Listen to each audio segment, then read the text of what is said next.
Bom dia, pessoal. Hoje a gente vai falar aí do comportamento não ideal de componentes, tá? Então,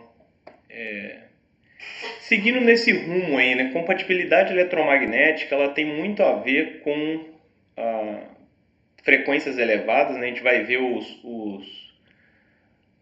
as bandas, né? Os limites de frequência aí que as normas relativas à compatibilidade, elas estão atentas, né? Então, a estas frequências, a gente costuma ter comportamentos que geralmente a gente não modela nos nossos circuitos.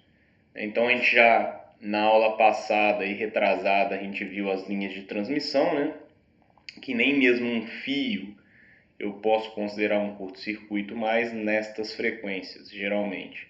Então, a gente tem um efeito de frequências muito elevadas, eu tenho que considerar o sinal sendo uma onda, né? E aí, sendo uma onda, a gente tem aqueles efeitos de reflexão de onda. E aí, interações construtivas, destrutivas, que geram todos aqueles efeitos. Então, agora o que a gente vai ver é o comportamento dos componentes. Então, eu tenho que lembrar que se eu for lá na prateleira lá do laboratório pegar um resistor, tudo bem, ele vai ter uma resistência nominal, mas ele não é uma resistência. Ele é um resistor, ele é um componente físico. Tá? Para a gente construir aquele componente, a gente precisa colocar terminais, ele tem um encapsulamento. Então, tudo isso vai adicionar parasitas. Tá? Esses parasitas eles não são relevantes em baixas frequências. Porém, de novo, no espectro de interesse das normas aí, isso já muda de figura. Então vamos lá.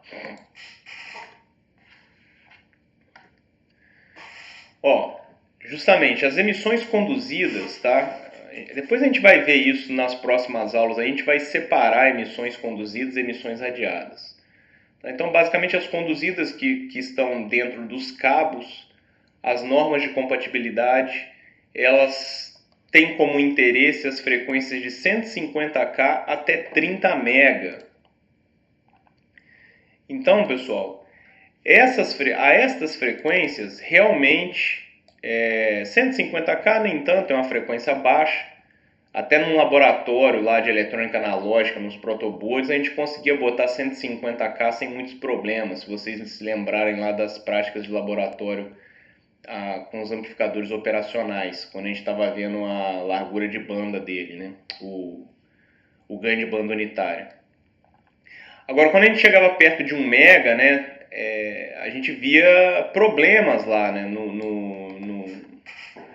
no osciloscópio. Por quê? Porque os parasitas já começavam a ser relevantes, então já interferia bastante no nosso sinal.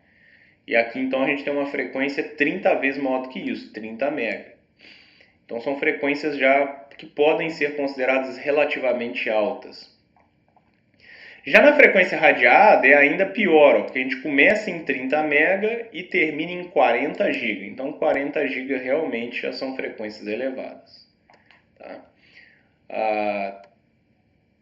E aí nós teremos muitos efeitos que se tornam relevantes devido aos parasitas de componentes, de fios, etc.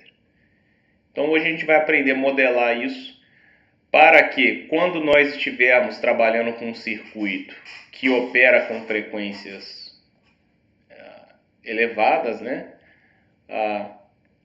a gente passe a modelar isso daí. Então, depois a gente vai ver um estudo de caso também de um capacitor, né? Capacitores são muito usados para fazer desacoplamento de ruído e aí a gente vai dar uma olhada nessa análise de caso aí. Então vamos começar primeiro com a resistência, tá? Então essa resistência aqui vocês viram lá no segundo grau, tá? Basicamente é a definição de resistência, tá lá do ensino médio, resistência de um fio. Lembrando que essa letrinha aqui, né, ela está representando o comprimento do fio.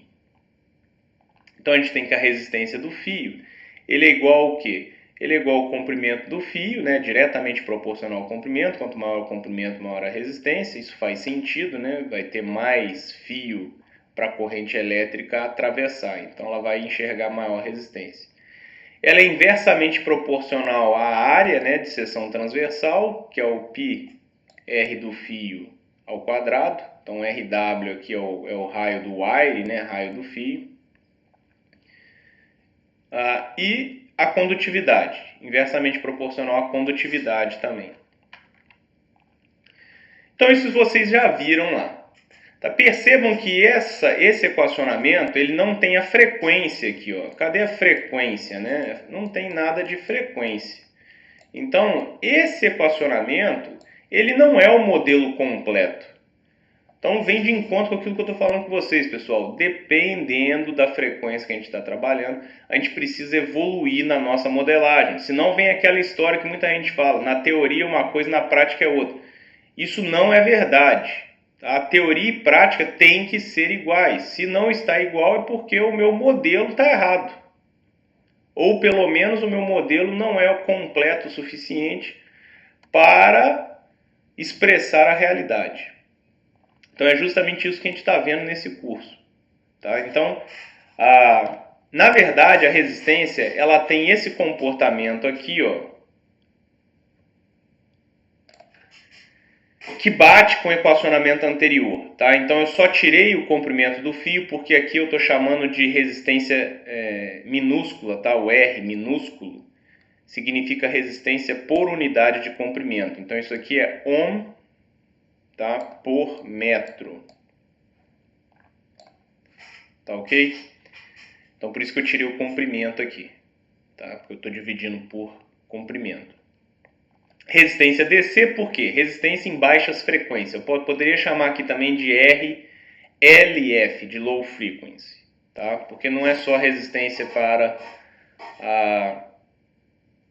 0 Hz. Tá? Então, na verdade, a gente pega a assíntota aqui, ó, e essa assíntota está em 2 aqui. Mas olha o que é o eixo X. Então, o eixo X é o raio do fio. E aí eu peço desculpa, pessoal, porque fica um pouco confusa a nomenclatura, mas eu preferi seguir a nomenclatura utilizada no livro. Então, ó, RDC é resistência por unidade de comprimento DC. Esse RW aqui, ó, já é raio do fio. Tá? Já é o raio do fio.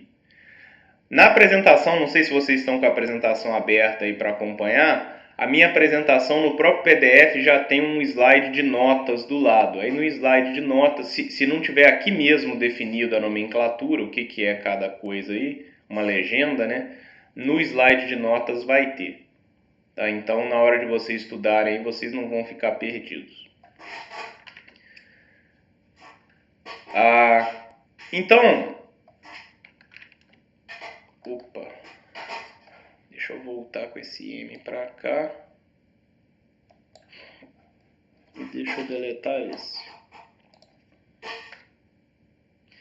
Então essa assíntota, pessoal, ela está no valor 2 aqui do eixo X. Então o que é valor 2? O que é isso?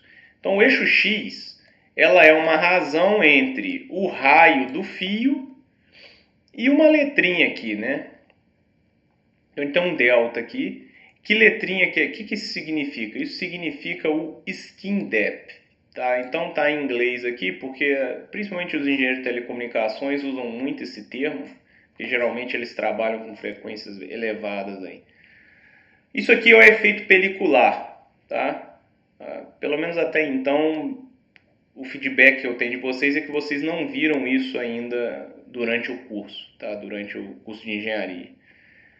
A gente vai ver o porquê que esse skin depth existe, mas primeiro vamos ver aqui a representação matemática dele. Então, basicamente, imagina que esse círculo seja a área de seção transversal aí de um condutor. Tá? Tem um condutor entrando aí no monitor de vocês. Isso daqui, em baixas frequências, ou em DC, né, a gente tem que todo o raio do fio, então, ou seja, toda a área realmente é utilizada pela corrente para fluir por esse fio.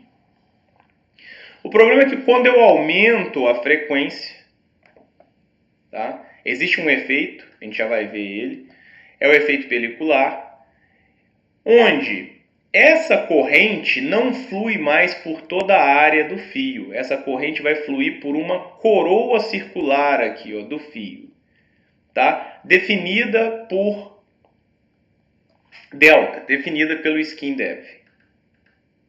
E o skin depth é definido por essa equação. Ou seja, ele é inversamente proporcional, quer dizer, inversamente proporcional não, inversamente proporcional à raiz quadrada, né? De quem? Da frequência, ó. Da nossa frequência, tá? Da nossa condutividade e da nossa permeabilidade, tá? E da nossa permeabilidade. Então, o que nós temos aqui? Nós temos o seguinte, quanto mais alta a frequência, menor será a profundidade, né? O skin depth, menor será essa coroa circular. Então, menos área eu terei para que a corrente flua. Se menos área de seção transversal eu tenho, ó, menos área, lembrando que isso aqui é a área, ó. Se menos área eu tenho, a resistência deve aumentar, e realmente ela aumenta, tá? Então ela aumenta em 10 dB por década, né, pela raiz quadrada da frequência. Tá ok, pessoal? Então nós temos justamente, né, essa assíntota aqui. E esse efeito ele começa a ser relevante onde a razão, né, do fio sobre o skin depth é 2. Ou seja, se o raio do fio for 2 vezes maior que o skin depth, aí a gente começa a ter problemas. E aí eu começo a precisar modelar a minha resistência do fio por uma resistência AC. Tá? E percebam que ela cresce consideravelmente, porque ela cresce 10 dB por década pela raiz quadrada da frequência. Então é uma coisa significativa. Dependendo da frequência, a minha resistência do fio pode chegar a valores que são relevantes. Tá ok, pessoal? E aí, quem que seria a resistência do fio, então? O R maiúsculo. Ele vai ser o RDC ou o RHF. Né? Se eu estiver trabalhando em altas frequências, ou seja, RW sobre delta, sobre skin depth, é maior do que 2? É, então eu tenho que usar esse equacionamento. É menor do que 2? Então eu vou usar o equacionamento normal que vocês estão acostumados. Como eu estou trabalhando com unidade de comprimento, ó, R minúsculo, então o R maiúsculo, que é a resistência mesmo, eu tenho que multiplicar pelo comprimento. Tá? Agora, da onde que surge? Por que acontece esse efeito físico aqui do efeito pelicular? Então, basicamente é por causa disso. Então, esse cilindro aqui está representando um pedaço do nosso condutor, né? E aí a gente tem correntes, né, circulando aqui para cima, tá? Então tem o desenho ali das correntes, tá? E aí se a gente aplicar a regra da mão direita, né, bota aí o polegar para cima, mão direita, tá? Mão direita, essa hora aí a gente pode confundir as mãos aí, então mão direita, a corrente está fluindo para cima, então eu tenho um campo magnético no entorno, né, do nosso condutor. Isso não é puramente verdade, a gente costuma falar no entorno, né, porque a gente acaba, mais uma vez, né, não utilizando um modelamento correto. Na verdade, também a gente tem a indutância interna. Tá? Então, na verdade, se a gente tem indutância interna do condutor, significa que também há campo dentro do condutor. Tá? Então, também há um campo magnético dentro do condutor, que é o que está representado por essas linhas azuis aqui, ó, nesse sentido, né, pela regra da mão direita. E aí o que acontece? Se eu tenho esse campo magnético aqui dentro do condutor, vão surgir correntes parasitas, tá? Correntes parasitas aqui. Essas correntes parasitas, representadas por esses aros vermelhos aí, elas vão causar uma turbulência. Se eu pensar que a corrente é um fluido, né, elas vão causar uma turbulência. Imagina que fosse água, né? A corrente é uma água, tem um escoamento laminar aqui de água, bonitinho. Só que aqui eu estou gerando vórtices, tá? De água. Então esse escoamento aqui ele vai ter problemas nesses vórtices. A mesma coisa que a corrente, tá? Então o que acontece? Esse campo ele tende a se concentrar no interior do condutor. Então esses vórtices tendem a se concentrar no interior do condutor. É claro que se eu aumentar mais e mais e mais a frequência, né, esses vórtices vão acontecendo cada vez mais ocupando esse sentido, fazendo com que o meu skin depth diminua. Tá? Então, aí ao invés de eu usar todo o condutor, ao invés da corrente usar todo o condutor para fluir, ela vai usar apenas uma pequena região, que é o que a gente viu lá, uma coroa circular aqui, ó. Ela vai usar uma pequena região, cada vez menor com o aumento da frequência. Tá? Toda essa região interna aqui vai estar dominada por esses vórtices, por esses redemoinhos aqui. Então isso vai aumentar consideravelmente ali a resistência, né? O bloqueio vai bloquear essa corrente de fluir aqui no meio. Tá? Então, de novo, esse efeito não é crítico em baixas frequências. Até onde eu tenho raio do fio, né? Raio do fio. Olha lá, né? O raio. Deixa eu vou desenhar assim, não, senão vai ficar complicado. Vamos botar o raio do fio assim, ó, por fora aqui. Então, aqui é o raio do fio, né? Raio do fio. E aqui é o nosso amigo skin depth.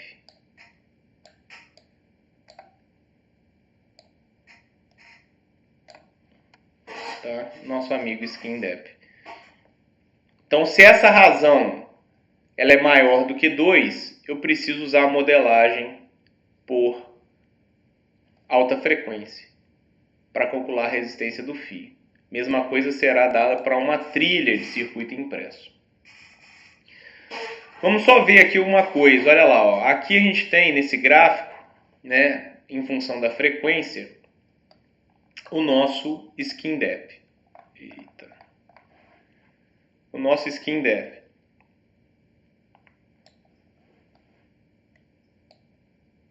Vou tentar alinhar aqui de novo, aqui, que desalinhou. E aí o que acontece? A gente pode perceber que se o material ele é ferromagnético, por exemplo, uma liga de ferro-níquel ou uma liga de ferro-silício, a gente vai ver que o skin depth ele já é menor, né? Tudo bem, ele vai diminuir ainda mais com a frequência. A gente pode ver duas coisas aqui, né? Então, quanto maior a frequência, menor o skin depth para todos os materiais.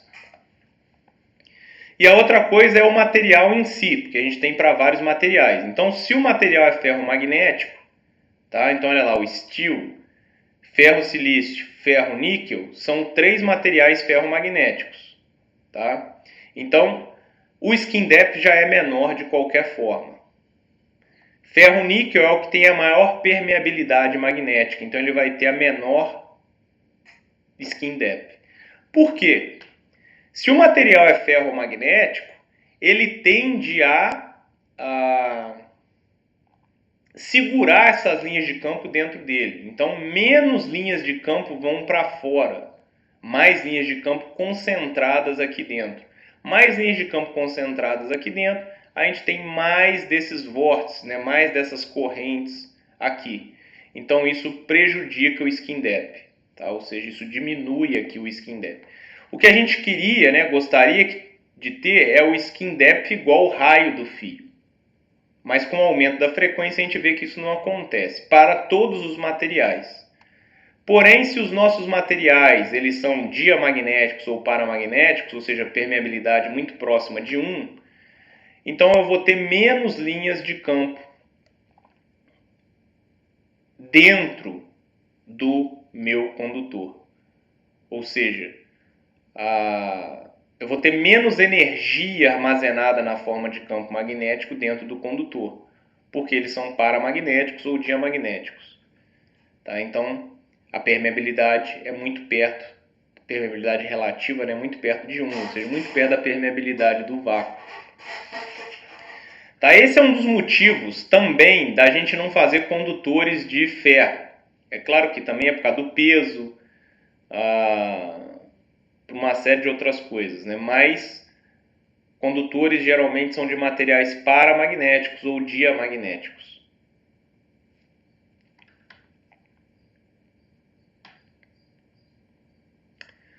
Bom, então vista a indutância, né, dos nossos condutores, vista a resistência dos nossos condutores, vamos ver a indutância. Então ela também varia com a frequência? Varia. Então eu também vou ter a mesma coisa, ó, indutância DC, tá? E aqui de novo, a nomenclatura não fica muito legal por causa da fonte, né? Então aqui, ó, em alguns lugares a gente vai ter que perceber, ó, aqui é indutância, ó. Tá? Isso aqui é um L. Minúsculo. Minúsculo por quê? Porque é por unidade de comprimento, ó. Henry por metro. E a indutância HF, de alta frequência. Esse Izinho aqui é porque é interno, ou seja,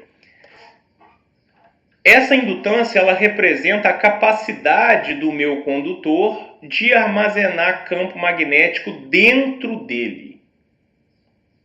Tá? Então, uma vez que esteja fluindo uma corrente no meu condutor, parte dessa corrente vai ser armazenada, né, vai ser perdida e aí vai ser armazenada dentro desse dispositivo como campo magnético.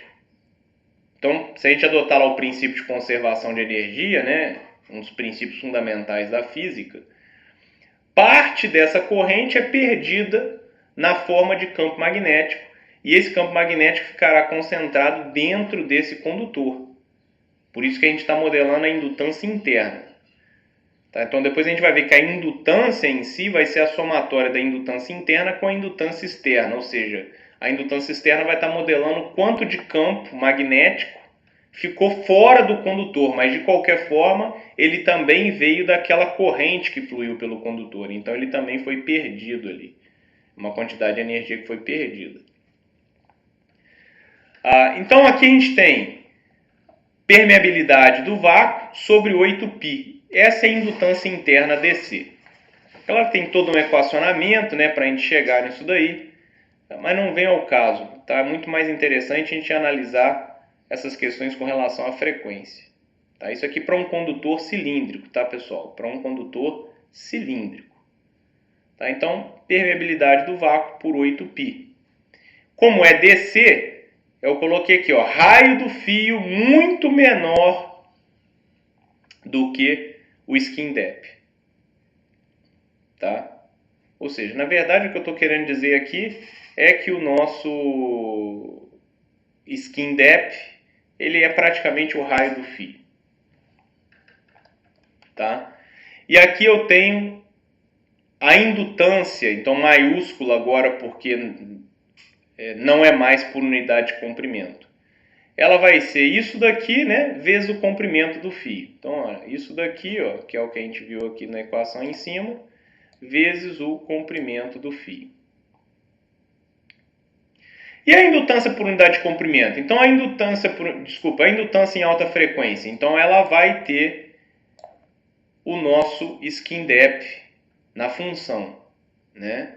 E aí eu tenho duas vezes a profundidade, duas vezes o skin depth sobre o raio do fio, vezes LIDC.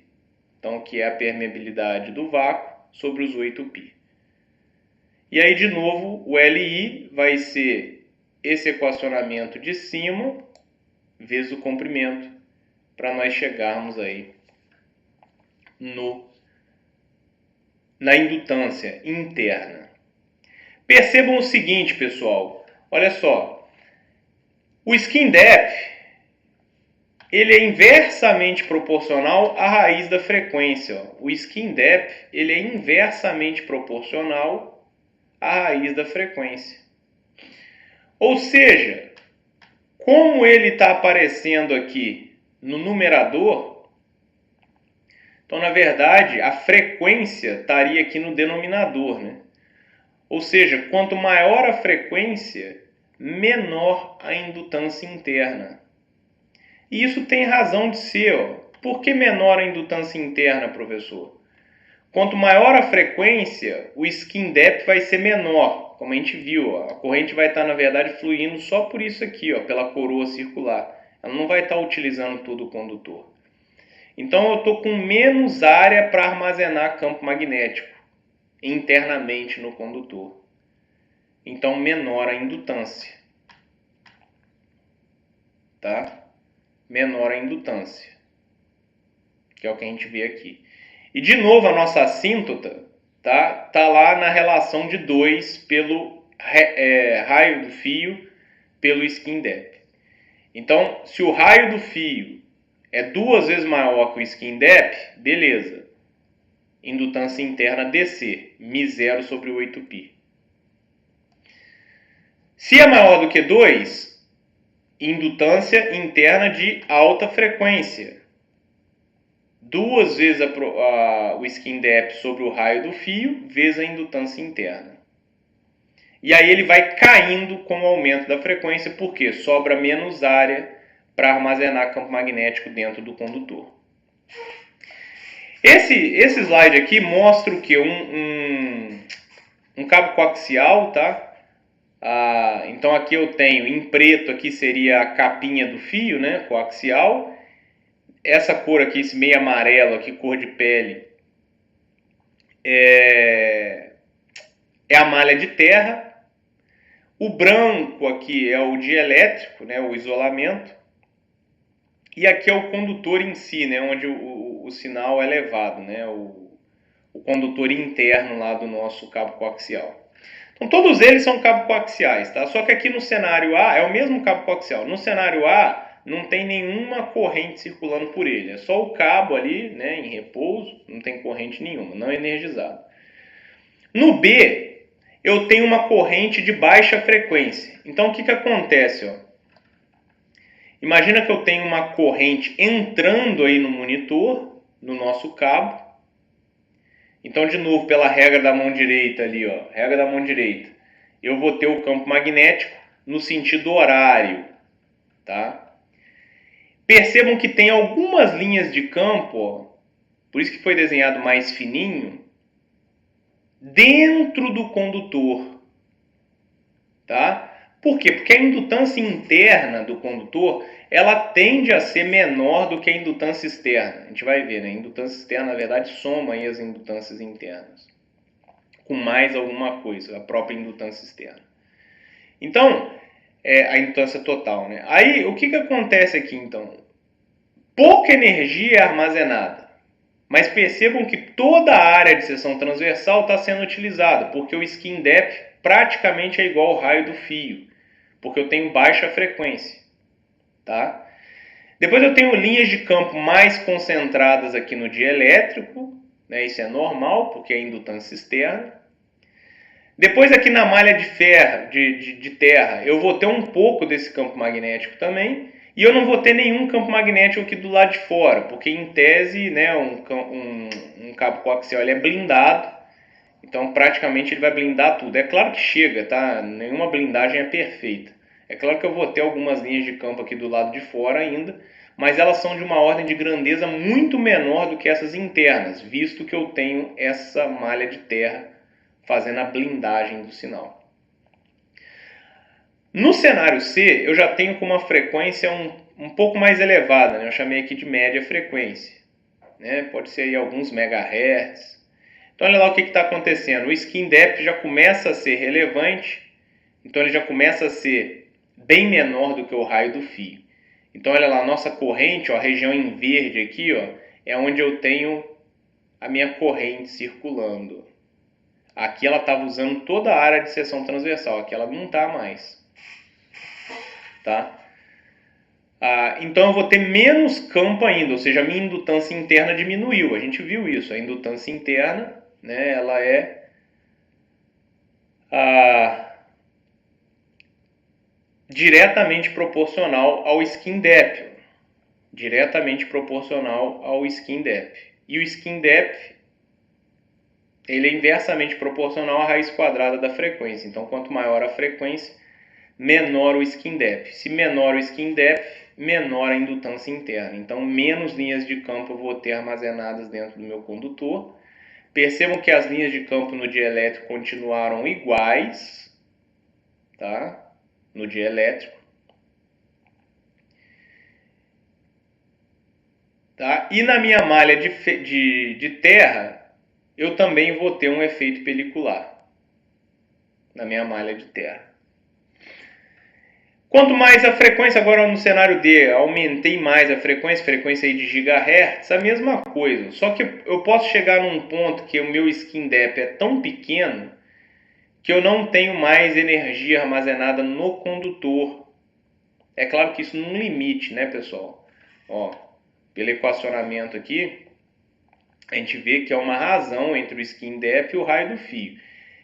Eu só teria indutância interna zerada se o meu skin depth aqui ele for zero, tá? Mas ele não vai chegar a zero nunca, ó, visto que o meu skin depth tem esse equacionamento, tá? Então ele não vai chegar a zero, mas ele vai chegar a valores muito, muito, muito pequenos. Então, num limite, ele chegando a zero, eu não teria mais armazenamento de energia em forma de campo magnético no condutor.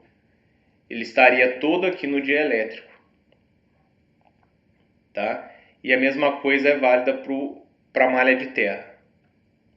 Tá? Então é só para a gente enxergar mais ou menos o que está acontecendo e o que é esse conceito de indutância interna.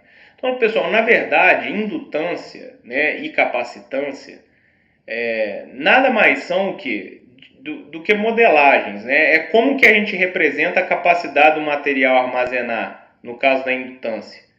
O material armazenar campo magnético e no caso da capacitância o material armazenar carga elétrica, tá? Então isso é o que a gente coloca lá nos nossos equacionamentos, tá? Ela é uma grandeza, né, utilizada justamente para a gente ter essa noção, para a gente ter como mensurar essas capacidades do material de armazenar campo magnético e de armazenar campo elétrico, né, cargas.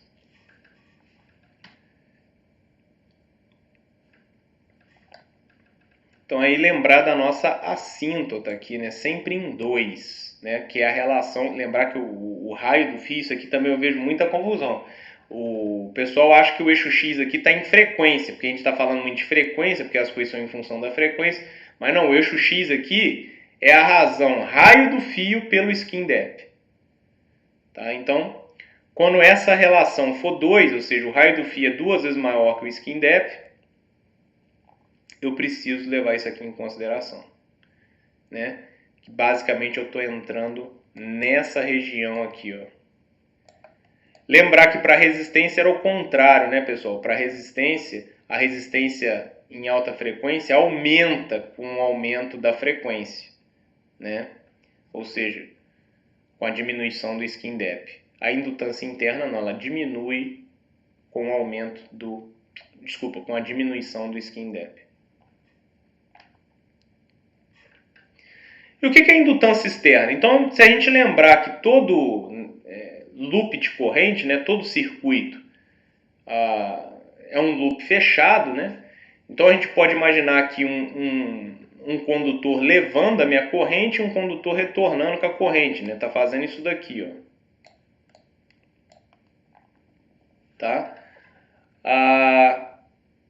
E aí eu tenho lá o raio do fio, né? Então o diâmetro é 2 vezes o raio do fio. Vou ter um espaçamento S entre esses condutores e um comprimento L.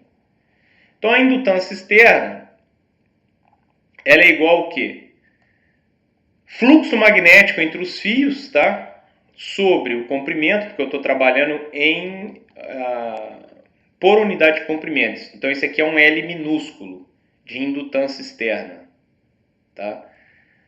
Então ela é o fluxo magnético entre os fios, então vai haver um fluxo magnético entre esses fios, ou seja, eu estou modelando aqui a parte externa agora, não a parte interna ficou para trás.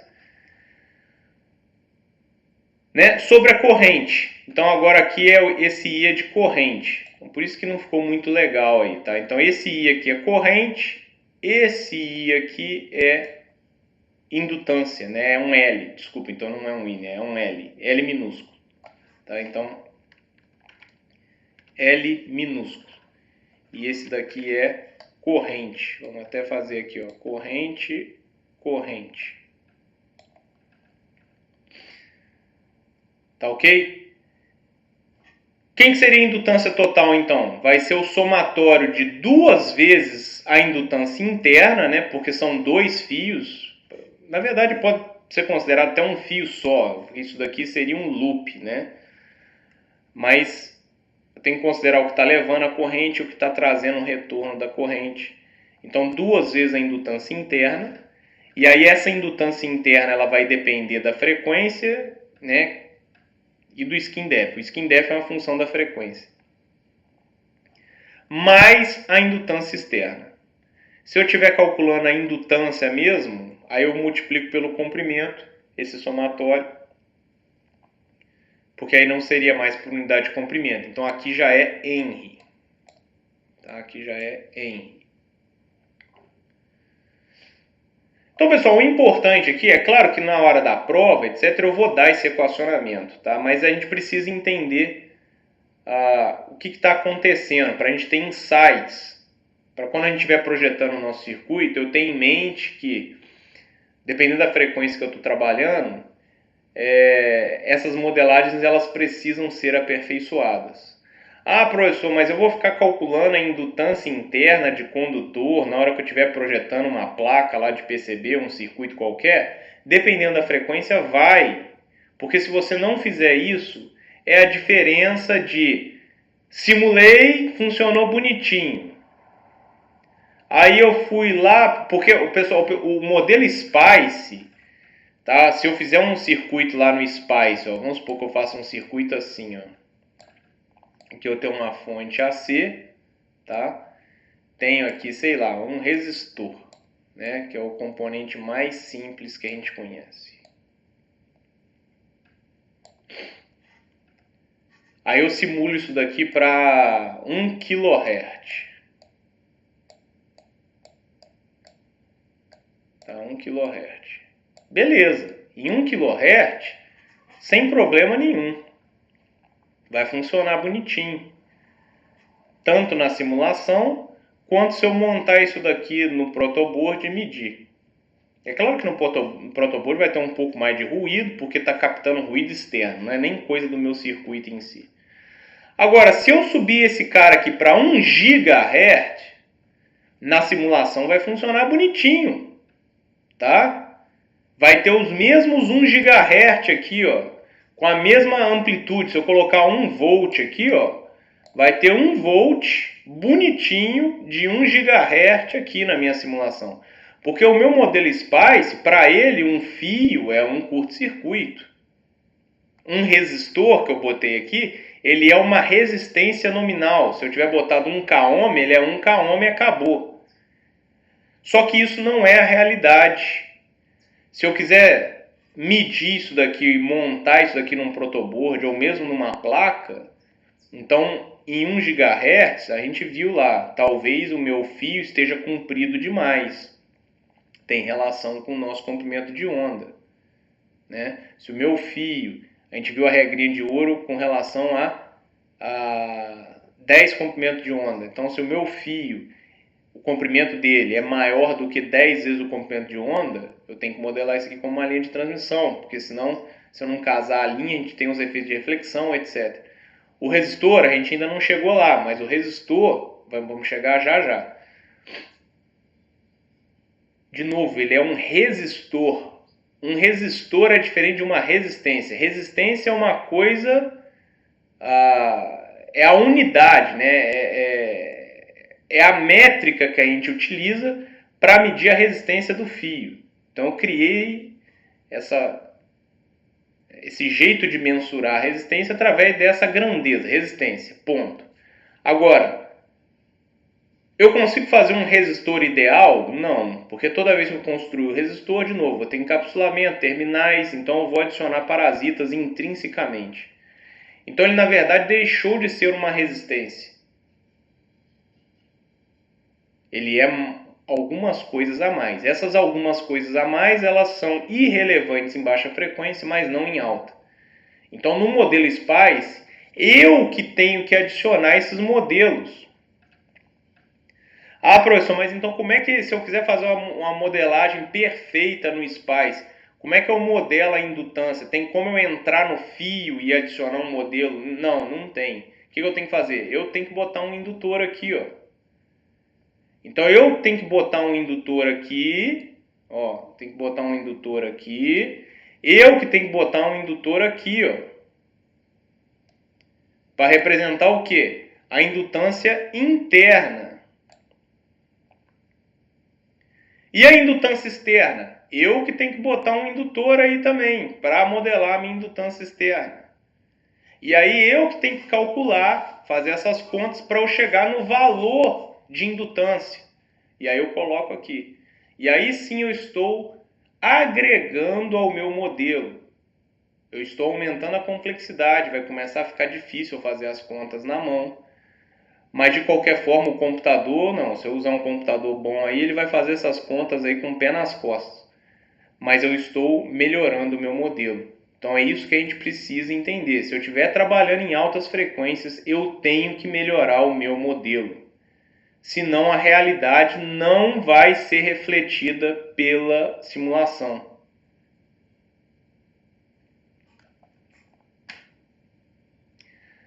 Capacitância, pessoal. Então é o mesmo pensamento aí. A frequência também influencia a capacitância. Tá? Então, a capacitância é o que a gente utiliza aí para modelar a capacidade de um material armazenar campo elétrico. Né? Então, capacitância por unidade de comprimento, por isso que o C é minúsculo. Ele é igual a carga sobre a tensão. Né? Isso vocês já viram aí lá no ensino médio. Como é por unidade de comprimento, eu dividi pelo comprimento também. Então, para um condutor cilíndrico, sempre para um condutor cilíndrico, é o nosso caso mais simples de chegar nos equacionamentos. Então, eu vou ter π é constante mesmo, né? Permissividade do vácuo, sobre o logaritmo neperiano de S, que é o espaçamento entre os condutores, por RW. Tá? Então, a capacitância do loop é igual a essa capacitância vezes unidade de comprimento. Tá? Para a capacitância aqui, pessoal, a gente não está utilizando aí a capacitância interna, porque a capacitância interna, mesmo em altas frequências, ela é pouco relevante. Tá? A quantidade de carga que vai ficar armazenada aí é pouco relevante. Então, na verdade, eu estou considerando somente essas cargas aqui, ó, esse campo elétrico aqui, ó. Tá? Isso considerando que aqui é mais, aqui é menos. É claro que isso vai depender do semiciclo, né? Se eu estou aqui no semiciclo positivo ou negativo. Isso aqui vai ficar oscilando aí. Mas de qualquer forma, a capacitância é essa. A capacitância do loop é igual a capacitância por unidade de comprimento vezes o comprimento. Para um condutor cilíndrico, essa capacitância por unidade de comprimento é dada por essa fórmula. Ah, professor, e para uma trilha de circuito impresso? Aí já é mais complicado, porque a trilha, na verdade, não é um cilindro, né? A trilha é um paralelepípedo. Então, essa resolução dessas integrais aí, vocês vão ver isso lá em Eletromag, se já não viram. Tá? Por isso que eu não vou entrar em detalhes aqui não, senão a gente vai perder tempo. Mas vocês vão estudar isso em Eletromag. Já é um pouco mais difícil da gente chegar no equacionamento, tá? Mas a gente já vai ver aqui esses equacionamentos também, já que geralmente, né, como engenheiros eletrônicos aí que serão, na indústria, vocês vão fazer placas de circuito. Então, olha lá. Como que funciona o skin depth numa trilha? Então, de novo, isso aqui é um paralelepípedo. É claro que eu só estou olhando de frente, né? Então estou olhando só um retângulo, mas ele é um paralelepípedo. A minha trilha, essa aqui é a trilha na placa. É claro que para a gente, né, a gente olhando a placa assim, parece que esse thickness, né, a espessura da trilha é zero, mas ela não é zero. Ela é muito fina, mas não é zero. Então, na realidade, o skin depth ele acontece assim, ele forma uma elipse aqui dentro. Tá? Mas aí a gente aproxima por um outro retângulo aqui dentro, o skin depth. E aí vai considerar que seja essa dimensão aqui. Isso quando o thickness e a espessura é muito maior do skin depth. Aí eu posso considerar isso. Se não, eu vou chegar a erros também se eu fizer essa consideração. Tá? Mas de qualquer forma, esses erros vão ser menores do que se eu simplesmente ignorar o skin depth. Então aí, pessoal, é a mesma coisa, né? A resistência DC por unidade de comprimento é sempre 1 sobre a condutividade vezes a área. Então lá a área do cilindro era πr ao quadrado, né? Πr do fio, que eu chamei de Rw ao quadrado. Aqui é width vezes thickness. Então width é a largura e o thickness seria a altura, que é a espessura, né? E a resistência HF, né? Resistência em alta frequência, ela é um pouco mais complexa, tá? Porque no cilindro eu tinha só o raio do fio, o skin depth, ele era homogêneo, né? Tanto o raio do fio, por ser cilíndrico, como o skin depth também era sempre iguais. Aqui não, aqui eu vou ter que levar em consideração com essa dimensão e com essa dimensão, o skin depth, né? Aqui também, ó. Isso aqui também. Então por isso que ele leva em consideração tanto na largura, né, que seria no eixo X aqui, quanto no thickness, que seria no nosso eixo Y. Tá? E aí ele faz de novo a nossa condutividade, né, vezes o que está aí dentro. Tá? Então, lembrando que o skin depth é o que está modelando a variação da frequência, né, porque o skin depth é função da frequência. Tá ok? Lembrando que o skin depth aqui agora, esse cara não é um cilindro. Então, de novo, ele teria um efeito elíptico. Então, o equacionamento muda lá do equacionamento do fio cilíndrico. Isso aqui também, o pessoal também faz muita confusão nisso aqui. O cara acha que se eu estou trabalhando com uma, sei lá, um hiperboloide, o skin depth é a mesma coisa. Não, não é. Tá? O skin depth, ele é uma função da geometria que eu estou trabalhando. Então, no fio cilíndrico, eu tenho aquela modelagem que a gente viu lá. Agora aqui é um paralelepípedo, porque é uma trilha de circuito impresso. Então a modelagem, o skin depth, ele modifica também. Ele é uma função agora da largura e do thickness. Tá? Isso aqui a gente pode aproximar para thickness sobre 2 quando a minha largura for muito maior do que o thickness. E isso daqui quase sempre é verdade em placas de circuito impresso. Quase sempre. Tá, pessoal? Por quê? Geralmente a gente trabalha aí com trilhas, sei lá, mesmo que seja 0,127 milímetros, né? Que geralmente é o dos fabricantes, né? Se não for placas especiais aí, é a largura mínima. Tá? 0,127 milímetros. É a largura mínima de trilha. Mas o thickness, a gente vai ver, é claro, isso aqui é a mesma coisa que 127 micrômetros. Mas geralmente o thickness vai estar aí na ordem de 17 micrômetros. Tá? Já seria quase 10 vezes maior. Então essa aproximação aqui, ela é quase sempre verdade, tá? Para o skin depth. Thickness sobre 2. Tá ok? A gente vai ver justamente isso daqui agora,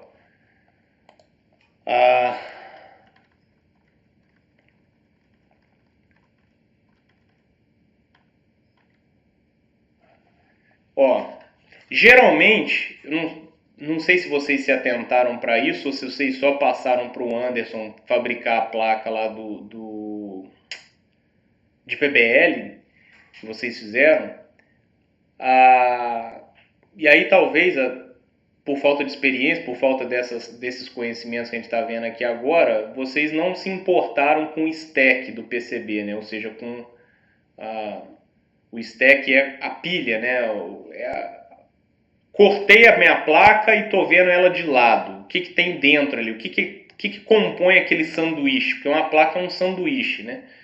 Então, quais são as camadas que tem aquele sanduíche? Então, cada camada vai ter uma espessura, o dielétrico geralmente mais espesso do que o cobre. Então, o cobre que está ali é uma camada muito fina e geralmente ele não é dado por unidade de comprimento, essa espessura. Geralmente o fabricante dá em unidade de peso, né? Uma coisa muito engraçada, mas é assim que foi feito. Então, por exemplo, meia onça e ainda em unidades imperiais, tá? Então o cara fala lá, a espessura do meu cobre é meia onça. Pô, mas onde que onça é a unidade de espessura?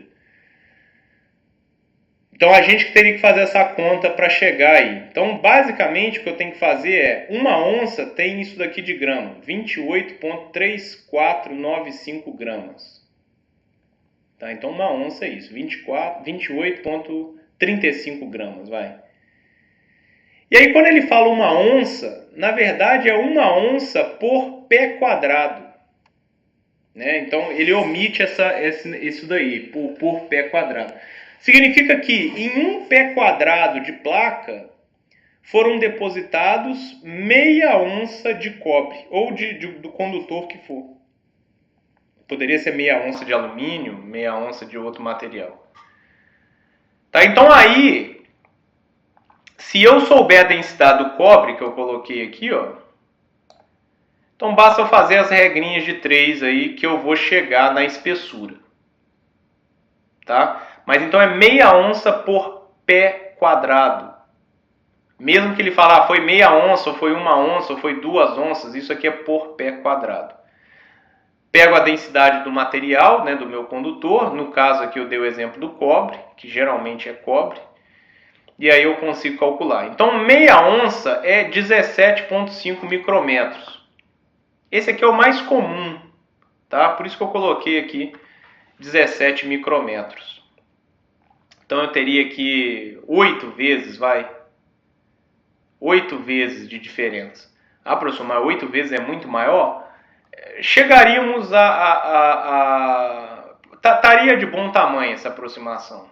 Tá? Então por isso que eu falei que quase sempre vai ser verdade, porque na maioria dos processos aí 0,127 milímetros é a largura mínima da trilha. Uma onça vai ser o dobro, né? 35 micrômetros. 2 onças, o dobro aqui, 70 micrômetros. Tá? Mas geralmente o fabricante utiliza meia onça, a não ser que eu precise de mais, né? Por causa de alguma característica de linha de transmissão, ou até mesmo de capacidade de corrente, né? Vão ter trilhas ali que vai circular uma corrente elevada.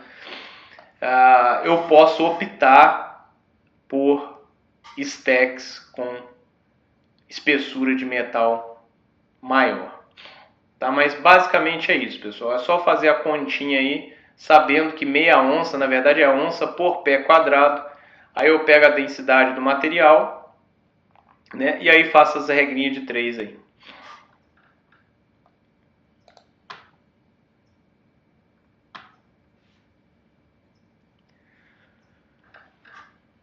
Bom, vamos só falar isso aqui agora um pouquinho e aí depois a gente faz algumas simulações lá no Spice. Então aqui está o diagrama de Bode, né, do resistor. Então o resistor ideal com a frequência, o eixo X agora está a frequência, hein? Não está mais RW sobre gama. RW sobre delta, sobre o skin depth.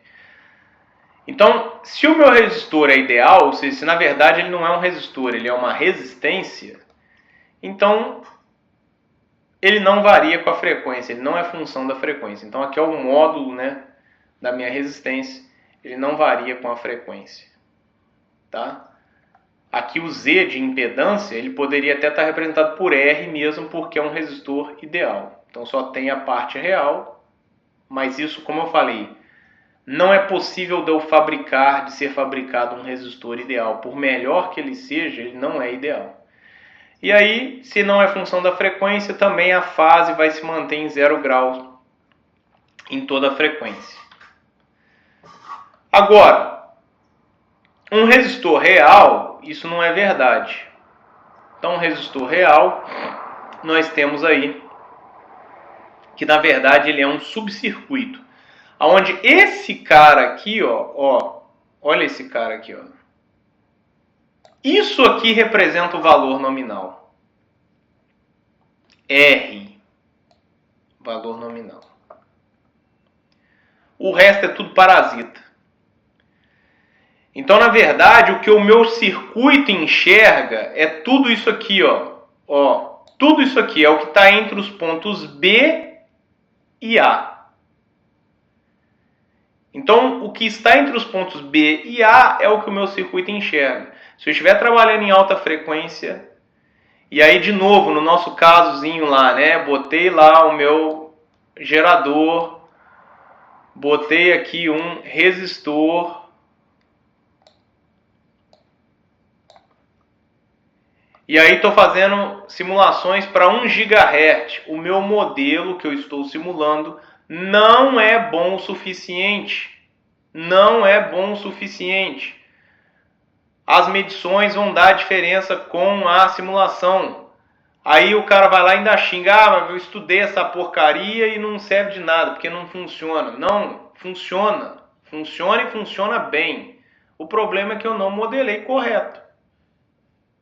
Tá? Então, esse resistor aqui, na verdade, aqui eu tenho que fazer o seguinte. Se eu modelar desse jeito, tá? Basicamente, esse cara aqui é o ponto D e C. D e C. Tá errado. Tá errado. Eu tenho que fazer com que esses pontos aqui sejam o ponto B e o ponto A.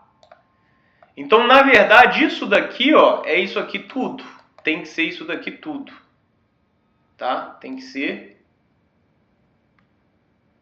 isso daqui, Esse é o meu resistor. O que está dentro dessa caixinha verde aí. Porque aí eu vou ter o modelo correto. Percebam, pessoal, o efeito realmente é crítico. Olha só, dentro dessa faixa aqui, o valor de resistência cai 20 dB por década. 20 dB por década é uma coisa considerável. Tá? É um valor grande de resistência que é diminuído. E depois, né, eu tenho um acréscimo de 20 dB por década. Tá? Olha lá, comportamento resistivo, né, baixa frequência, tudo bem. Depois eu vou ter um comportamento onde esses capacitores aqui, o C-lead e o C-leaked, eu posso somar, tá? Porque eles estão em paralelo aqui, capacitâncias em paralelo a gente soma, né?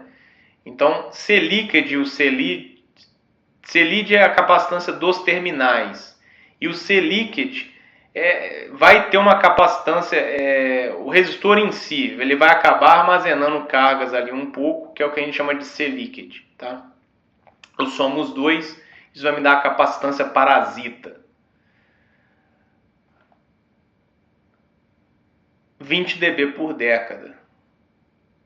Então, se eu não considerar isso daí, eu posso estar achando que eu estou trabalhando com resistor R e, na verdade, eu estou trabalhando com um resistor muito menor. Depois a gente tem um ponto de inflexão aí. Esse ponto de inflexão é dado pela ressonância, né, pelo ponto de ressonância aí entre a indutância e a capacitância. Tá? Então eu tenho 2π sobre a raiz quadrada de L-lead sobre Cpar. Vocês já viram isso, tá? Esse aqui é o ponto de ressonância entre as capacitâncias e indutâncias. No caso, entre L-lead e Cpar, onde Cpar é o C-lead mais o C-leaked. Tá escrito aqui,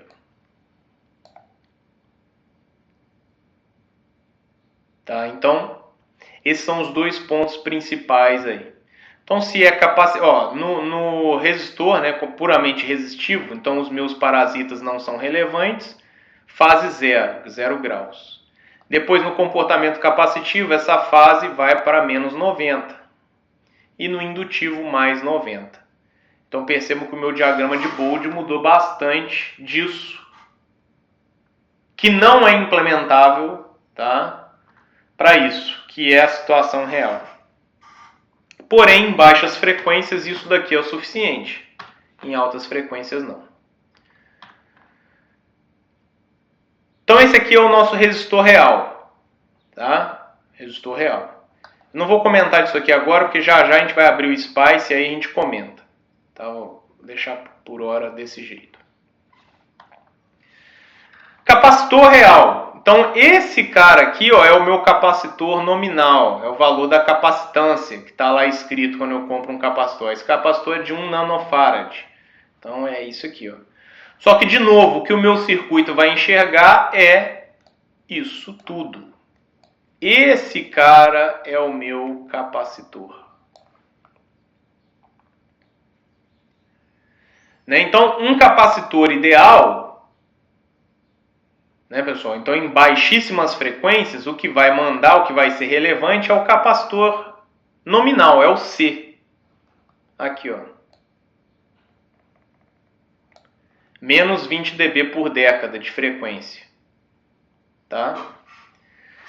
A partir da ressonância, de novo, 1 sobre 2π, raiz da indutância dos terminais, vezes a capacitância, né, eu vou ter um comportamento indutivo. Então, olha que interessante, eu comprei um capacitor, mas a partir dessa frequência ele funciona como um indutor. Né? Então, é uma coisa bastante crítica. Tá? A gente vai ver o estudo de caso aí já já. Então, olha lá, menos 90, né, quando o efeito é capacitivo, e depois mais 90 quando o efeito for indutivo.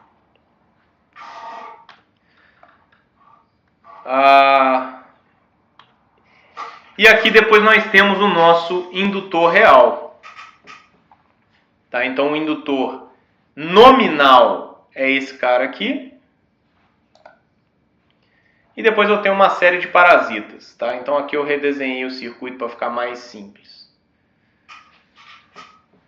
Então, de novo, separ é C-lead mais C...